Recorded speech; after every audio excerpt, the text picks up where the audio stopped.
আচ্ছা, তো সেট কি জিনিস? সাপোজ আমাদের কাছে তিনটা নাম ডিজিট আছে, 1 2 3।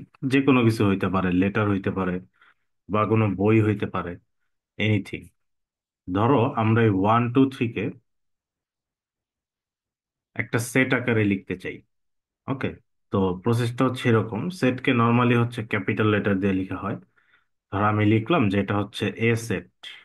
তো এই সেটের মধ্যে আমি হচ্ছে 1 2 3 কে রাখবো। তো নিয়মটা হচ্ছে এরকম। তুমি ওয়ান মানে আচ্ছা, নিয়মটা হচ্ছে এরকম যে প্রতিটার মাঝখানে কমা দিতে হয়, আর সেটকে সবসময় সেকেন্ড ব্র্যাকেট দিয়ে রিপ্রেজেন্ট করতে হয়। সো এটাই হচ্ছে আমাদের সেট।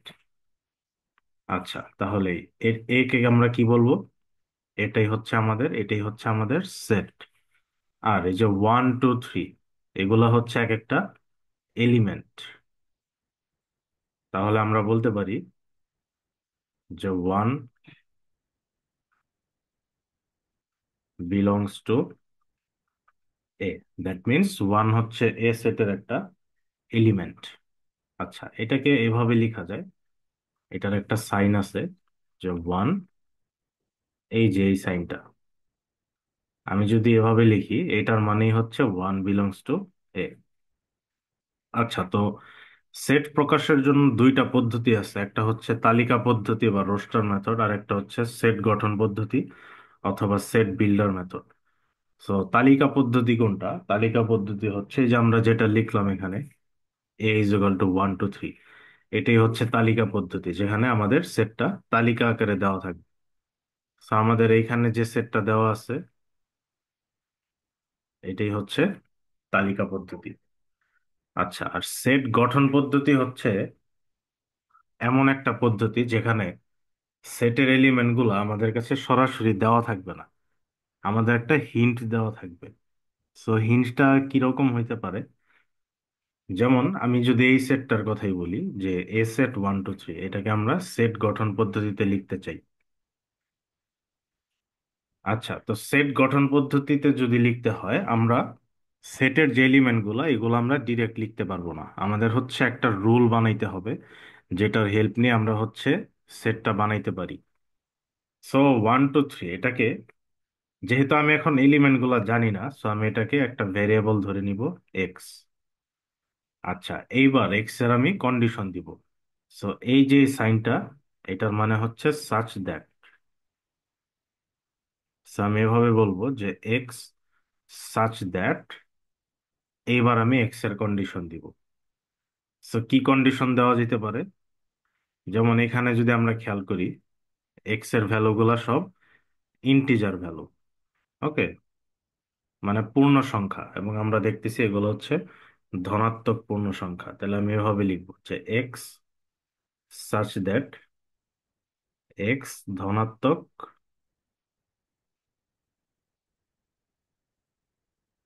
পূর্ণ সংখ্যা।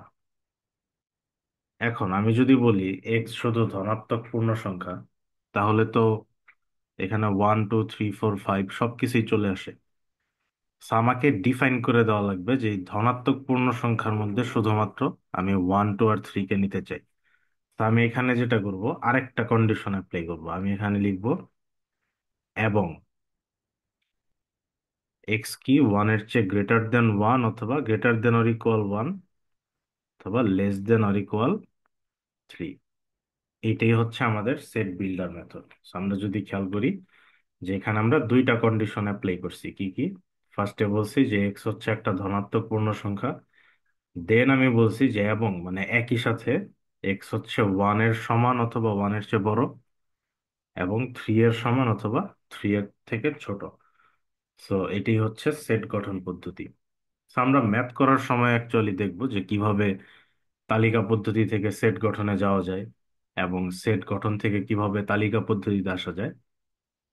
এখন হচ্ছে আমরা আরেকটা এক্সাম্পল দেখবো, জাস্ট যে সেট বিল্ডার থেকে কিভাবে রোস্টার মেথড অথবা তালিকা পদ্ধতিতে যাওয়া যায়। সো এইখানে আমাদের ফার্স্টে যেটা করতে হবে, যে আমাদের কন্ডিশন গুলো দেখতে হবে।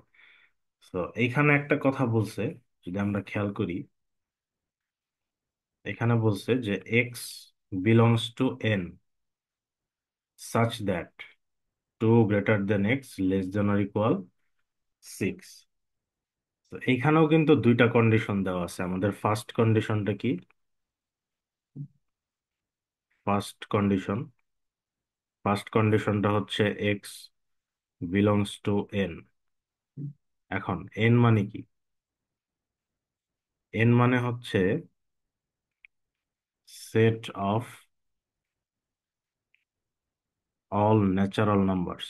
তো ন্যাচারাল নাম্বারস মানে হচ্ছে স্বাভাবিক সংখ্যা, বাংলায় যদি বলি।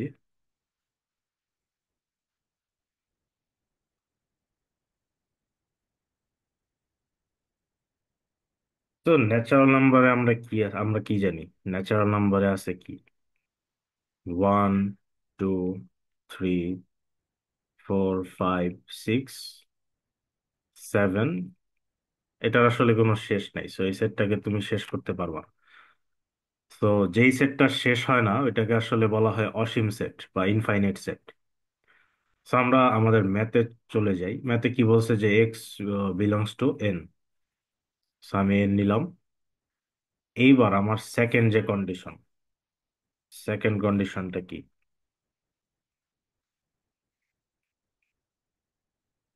সেকেন্ড কন্ডিশন সেকেন্ড কন্ডিশন হচ্ছে এক্স টু এর চেয়ে বড়, বাট সিক্স এর চেয়ে ছোট, বাট সিক্স এর সমান হইতে পারে। তাহলে আমরা যদি খেয়াল করি এক্স এর মধ্যে কারা কারা আছে। দেখো এইখানে টু এর চেয়ে বড় মানে 2.1ও কিন্তু টু এর চেয়ে বড়, বাট 2.1 তো আমরা নিতে পারবো না, কারণ আমাদের শুরুতেই বলে দিছে এক্স অবশ্যই ন্যাচারাল নাম্বার হওয়া লাগবে। সো আমাদের এটা শুরু হবে 3 থেকে। তাহলে 3, 4, 5, এবং আমরা দেখতেছি যে 6ও নেওয়া লাগবে। তো এই 3, 4, 5, 6 এই চারজনই কিন্তু এই ফার্স্ট সেকেন্ড কন্ডিশন ফুলফিল করে এবং একই সাথে ফার্স্ট কন্ডিশন ফুলফিল করে। দ্যাট মিনস আমাদের সেটটা কি? সেটটা হবে 3, 4, 5, 6। তো এটি হচ্ছে আমাদের সেট বিল্ডার মেথড অথবা সেট গঠন পদ্ধতি থেকে তালিকা পদ্ধতিতে যাওয়ার নিয়ম। সসীম সেট আর অসীম সেট এটা কিছুই না আসলে। যেমন আমি উপরে যে সেটটা লিখছি 3, 4, 5, 6, এটা একটা সসীম সেট, কারণ এটার এলিমেন্ট গুলা তুমি কাউন্ট করতে পারবা। বাট আমি যদি বলি অসীম সেট, সাপোজ আমরা একটা সেট নিলাম B is equal to 1, 3, 5, 7, but সেটটা আমি শেষ করলাম না, সো আমি জানি না এখানে আমার এলিমেন্ট কয়টা। সো যেহেতু এটা আমি জানি না, এটা হচ্ছে ইনফাইনাইট, এটা হবে একটা কি? অসীম সেট। আচ্ছা, সো আমরা যে একটু আগে আমি এখানে যে লিখলাম যে set of all natural numbers, এটাও কিন্তু একটা অসীম সেট। আমি যদি বলি set of all positive integers অথবা set of all negative integers, এগুলো সব হবে অসীম সেট। আচ্ছা, তো ভেন চিত্র নিয়ে আমরা একটু আলোচনা করি। ভেন চিত্র বেসিক্যালি হচ্ছে আমাদের আহ, কিছু ফিগার দিয়ে সেটটা বুঝতে সাহায্য করে। যেমন আমরা যদি বলি যে আমাদের একটা সেট আছে, সাপোজ ইউ। ইউ হচ্ছে 1, 2, 3, 4, 5, 6। আরেকটা সেট আমি নিলাম A is equal to 1, 2, 3। So Venn চিত্র কিভাবে ড্র করে? তো আমরা পরের লেকচার গুলোতে দেখবো যে ইউ হচ্ছে আসলে সার্বিক সেট। আর সার্বিক সেট থেকে আমরা যে সেট গুলোকে বানাই, এটাই হচ্ছে এরকম একটা এক্সাম্পল যে A 1, 2, 3। তো আপাতত আমি জাস্ট ভেন চিত্র কিভাবে আঁকতে হয় এটা দেখাই দিই। তো এটা হচ্ছে ভেন চিত্রর নিয়ম। তো যেমন 1, 2, 3, 4, 5, 6 এই সবগুলো আমি ধরলাম এটার ভিতরে আছে। 1, 2, ধরো ফার্স্টে আমি এ সেটটাকে ড্র করি। ধরলাম এটা হচ্ছে আমাদের, এই ভিতরেরটা হচ্ছে এ সেট, এই ভিতরেরটা এ সেট। তাহলে এ সেটের মধ্যে কি আছে? 1, 2, 3। আর এর বাইরে কারা আছে? যারা বাইরে থাকে ওদেরকে আমরা পূরক সেট বলি। এটাও আমরা নেক্সট লেকচারে দেখবো পূরক সেট কি। সো এর বাইরে আছে 4, 5, আমি র্যান্ডমলি জাস্ট ভ্যালু গুলো বসাচ্ছি। 6। সো এই যে পুরা যে বক্সটা, এই পুরা বক্সটার নাম দিলাম আমি ইউ, কারণ এই যে ইউ এর মধ্যে সবাই আছে। আর শুধুমাত্র আমি যদি বলি এ এর কথা, এই সার্কেলটার ভিতরটা যদি আমি এ বলি, তাহলে সার্কেলের ভিতরে আছে 1 2 3। সো ভেন চিত্র বেসিক্যালি আমাদের সেট গুলা বুঝতে সাহায্য করে। এবার ধরো আমি আরেকটা সেট নিলাম, suppose B is equal to 2 3। So এটাকে ভেন চিত্রে কিভাবে আঁকে? একটা জিনিস মনে রাখতে হবে যে যেটা সার্বিক সেট থাকে ওটা সবসময় চতুর্ভুজ দিয়ে দেখাইতে হয়। আর ছোট যে সেটগুলো এগুলো আমরা নর্মালি সার্কেল দিয়ে দেখাই। তো ধরলাম আমি এই সেটটার নাম দিলাম এ, এরকম আর একটা সার্কেল নিলাম বি। আমি যদি খেয়াল করি যে টু হচ্ছে এ এর মধ্যে আছে, বি এর মধ্যে আছে, যে আমি টুটাকে এখানে লিখবো। দেন আর কি থাকে, এ এর মধ্যে আছে 1 3, বি এর মধ্যে আমি আচ্ছা সরি, এখানে থ্রিটাও হচ্ছে এখানে কমন। আমি এখানে থ্রি না নিয়ে এক কাজ করি, আমি এখানে 4 নিতে পারি। 4। ওকে, আমি এখানে এই পাশে 4 লিখতে পারি। দেন আমরা কি জানি, আমাদের আরেকটা সেট ছিল, সেটা হচ্ছে আমাদের সার্বিক সেট। তো আমরা জানি সার্বিক সেটকে সবসময় চতুর্ভুজ দিয়ে দেখাইতে হয়।